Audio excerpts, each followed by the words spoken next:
Hello everyone, commerce अध्ययन में देखेंगे कॉस्ट अकाउंटिंग में यूनिट और आउटपुट कॉस्टिंग फर्स्ट जो चैप्टर है उसका क्वेश्चन नंबर 30 है।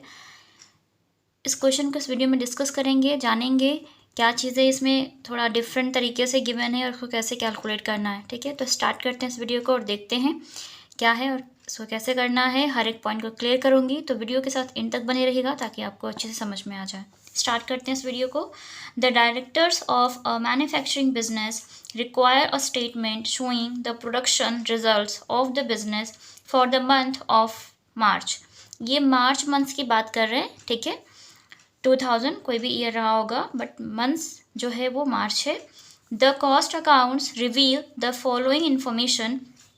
जो इनका कॉस्ट अकाउंट है वो यहाँ पे कुछ इन्फॉर्मेशन को रिवील करेगा जिसके बेसिस पे हमें कॉस्ट शीट प्रिपेयर करनी है और प्रोडक्शन के टाइम क्या इनका रिजल्ट रहा वो आपको पता करना है। ठीक है, तो आते हैं नीचे इन्फॉर्मेशन देखते हैं। Stock in hand, stock in hand 1 March 2000। 1 March that means कि ये मार्च मंथ की ओपनिंग टाइम है, तो ये ओपनिंग स्टॉक की बात कर रहे हैं। लाइक ये opening stock of raw material होगा, ये opening stock of finish goods होगा। ठीक है, सो raw material is 25,000, finish goods is 17,360 rupees. Clear. Stock in hand 31 मार्च 2000। अब यहाँ पे स्टॉक इन हैंड गिवन है 31 मार्च, तो इसमें भी ये ओपनिंग और क्लोजिंग, ओपनिंग नहीं सॉरी 31 मार्च को क्लोज हो रहा है ये मंथ, तो ये क्लोजिंग स्टॉक होगा। Closing stock of raw material is 26,250। Closing stock of finished goods is 15,750। Purchase of raw materials is 21,900। Work in progress 1 मार्च, ये 1 मार्च का वर्क इन प्रोग्रेस है बच्चा, तो ये opening stock of work in progress है। ठीक है, so 8,220 rupees. Next work in progress 31 March, ये closing stock of work in progress है 9,100 rupees. Sale of finished goods is 72,310 rupees. Direct wages is 17,150 rupees. Non productive wages is 830। Works expenses is 8,340 rupees. Clear बच्चा इतना।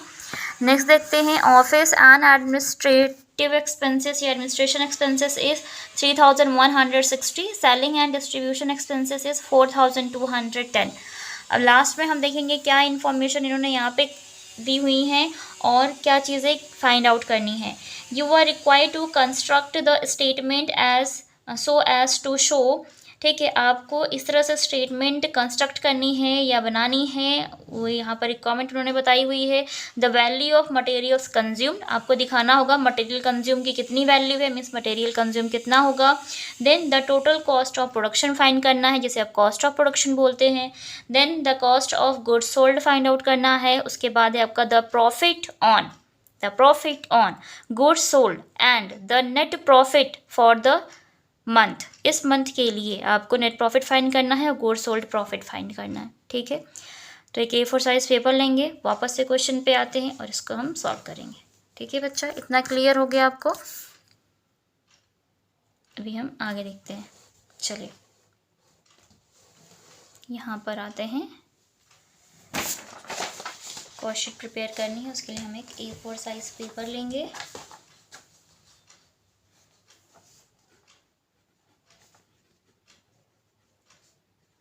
ई है, L मत समझ लीजिएगा आप।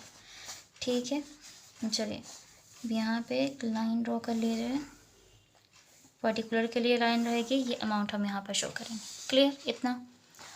अब अगर हम बात करें इस क्वेश्चन नंबर 20 की कि इसको सॉल्व कैसे करना है, तो चलिए वो देख लेते हैं।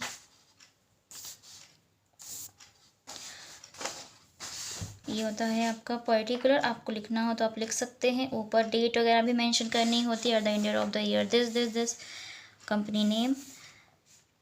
नेक्स्ट है आपका ये अमाउंट। ठीक है, सबसे पहले हम शो करते हैं क्या बच्चा, opening stock of raw material हम शो करेंगे। Opening stock of raw material 25,000 rupees. ठीक है, अब आप इसमें प्लस करते हैं purchase of raw material. Purchase of raw material जैसे आप करते आए हैं एज इट इज़ करते जाइएगा। Purchase of raw material is 21,900 बच्चा, 21,900। 900। अब इसमें से आप जो माइनस करते हैं वो करते हैं आप closing stock of raw material, ठीक है, याद होगा आपको। इसके बाद आएगा आपका मटेरियल कंज्यूम, कितना, स्टॉक इन हैंड 31 मार्च का ये है, तो 31 मार्च जो है वो closing time of this month. So raw material is 26,250, 26,250 बच्चा। इतना कैलकुलेशन करना, इन दोनों को ऐड करना, इसे लेस करना है। तो जब आप इतना कैलकुलेशन कर लेते हैं तो आपका जो भी आता है वो आता है आपका मटेरियल कंज्यूम, और ये करने पर आएगा आपका 20,650 रुपीज़ अमाउंट आएगा मटेरियल कंज्यूम, ठीक है, मटेरियल कंज्यूम, ठीक है बच्चा, ये याद रखिए, ये मटेरियल कंज्यूम आ जाएगा 20,650। क्लियर हो गया इतना पॉइंट। अब आगे हम बात करेंगे क्या ऐड करते हैं। अब आप इसके बाद आप जो भी डायरेक्ट वेजेस होता है आप उसको ऐड कर लेते हैं, plus direct wages. So direct wages देखिए कहाँ पर दिया था, ये है आपका, ठीक है ना। डायरेक्ट वेजेस है 17,150, 17,150। अब जब इसको ऐड कर लेते हैं तो प्राइम कॉस्ट आती है 37,800 and this is your prime cost, prime cost बच्चा, ठीक है। इतना ये भी क्लियर हो गया होगा आपको। ओके, अब आगे देखते हैं क्या चीज़ें हैं। इसके बाद आता है आपका क्या, फैक्ट्री ओवरहेड। तो हम यहाँ पर लिख लेते हैं plus factory over head. Okay, अब फैक्ट्री ओवरहेड में चेक करिएगा क्या क्या चीज़ें हैं। रॉ मटेरियल की बात करें तो हो गया, फिनिश्ड मटेरियल का यूज हम बाद में करेंगे, तो अभी रुक जाइए। परचेज ऑफ रॉ मटेरियल हो गया, वर्क इन प्रोग्रेस का ट्रीटमेंट यहाँ पर होगा, लेकिन अभी थोड़ा टाइम बात करेंगे। नॉन प्रोडक्टिव वेजेस दिख रहे हैं ना, ये आपके फैक्ट्री, देखिए दो वेजेस होते हैं, एक प्रोडक्टिव वेजेस या फिर डायरेक्ट वेजेस होगा, तो ये आप प्राइम कॉस्ट फाइंड करते टाइम ही ऐड कर लीजिएगा। और नॉन प्रोडक्टिव वेजेस जो होता है फैक्ट्री ओवरहेड का पार्ट हो जाता है, तो ये प्राइम कॉस्ट में ऐड होगा। क्या फाइंड करने के लिए, वर्क कॉस्ट फाइंड करने के लिए। तो ये दोनों वर्क्स एक्सपेंसेस और ये नॉन प्रोडक्टिव वेजेस, इन दोनों को हम ऐड करेंगे। कितना है, ये वाला है आपका नॉन प्रोडक्टिव वेजेस इज 830,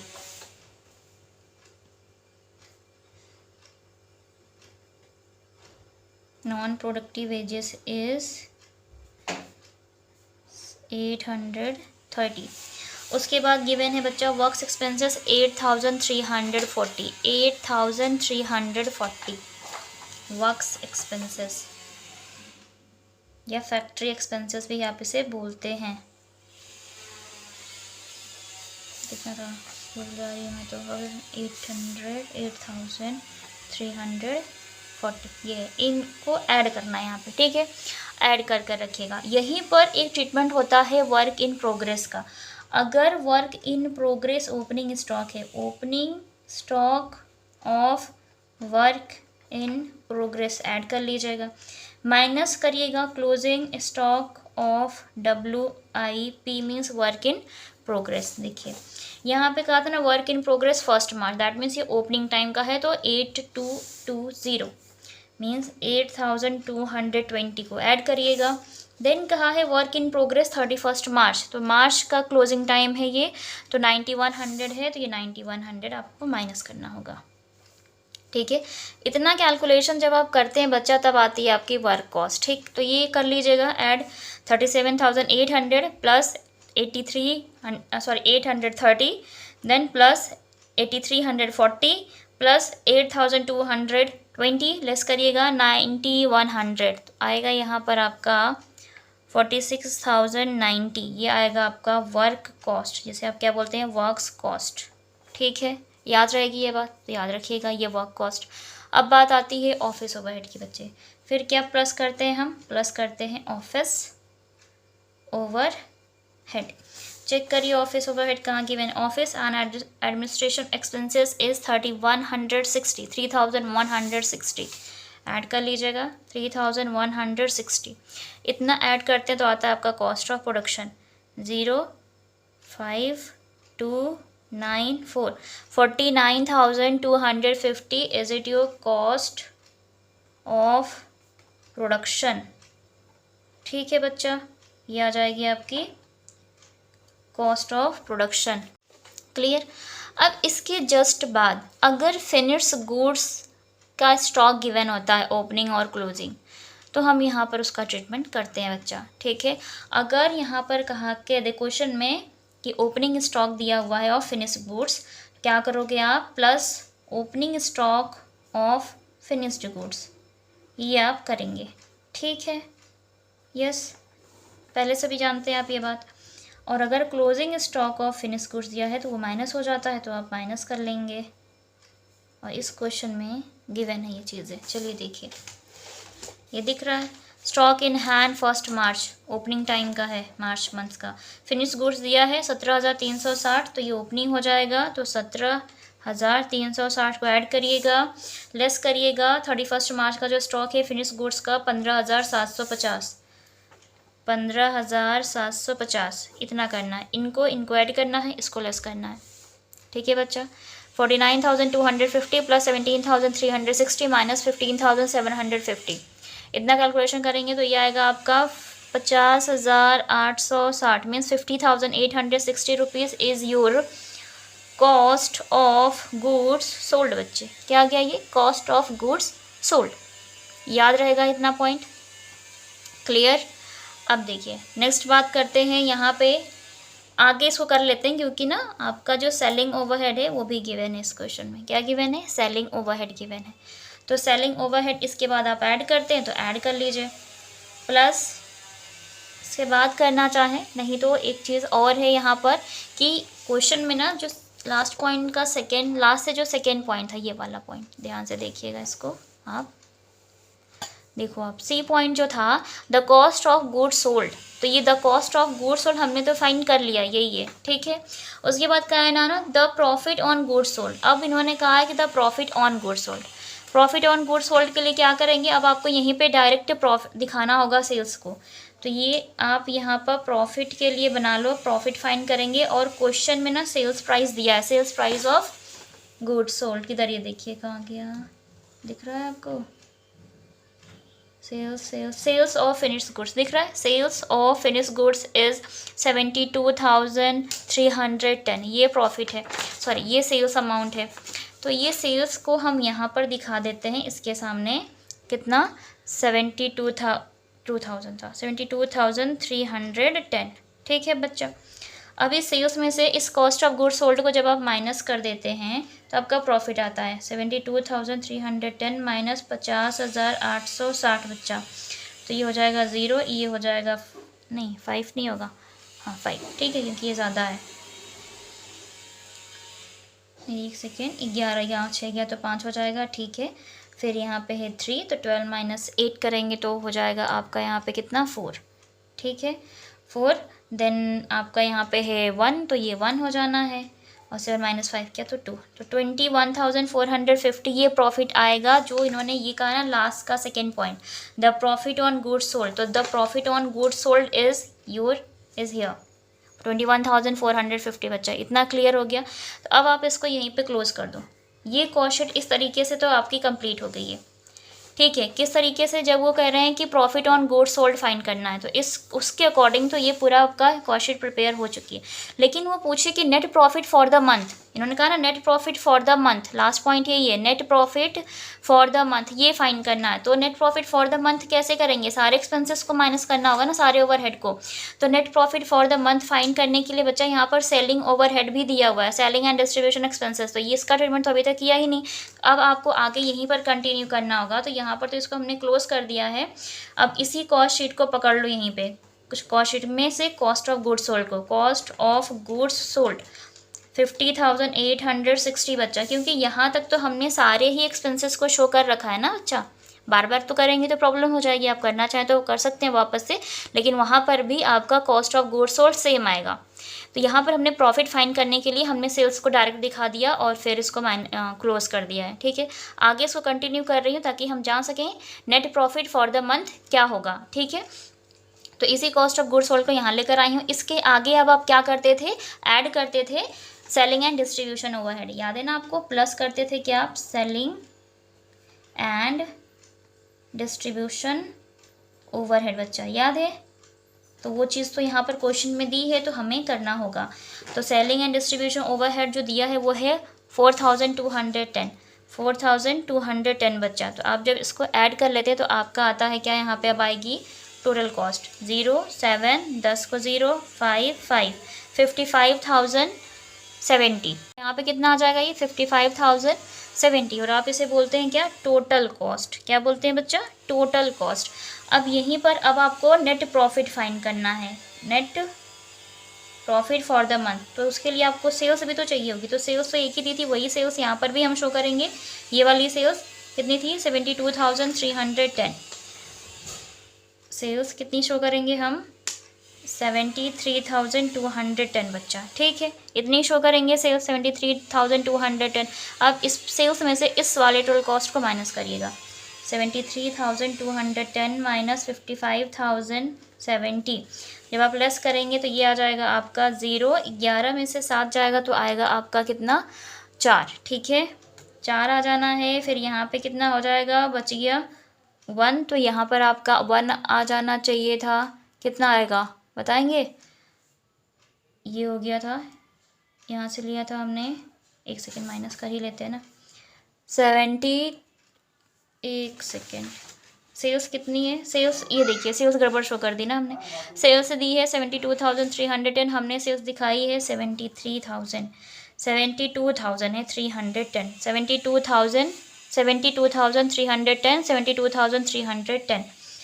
तो यहाँ पर भी आपको 72,300 करना है, ठीक है बच्चा, ये हो जाएगा।